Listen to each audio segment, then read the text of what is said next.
Hi guys. Welcome to my channel. I am here today to show you how to convert a black and white photo into colored photo. In just few seconds. Is that not interesting? Let's get started. First you have to go on your Google Chrome and search Colorize Image. And then you have to click on first site on the top name that Colorize.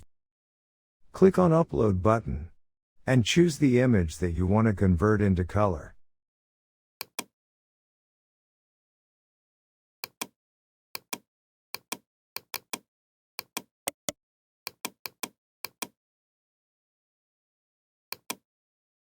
And then you can select the level of process according to the image. Please wait for a while. The result will hear in few seconds.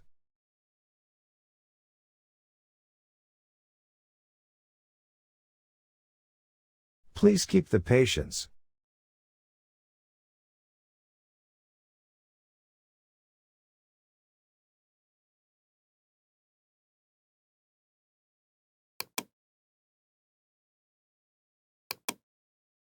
And there you go. Now you can see the difference between after and before. Thanks for watching this video. I hope this video is helpful for you, so don't forget to subscribe the channel and hit notification bell on. I will come back with new video. Bye guys.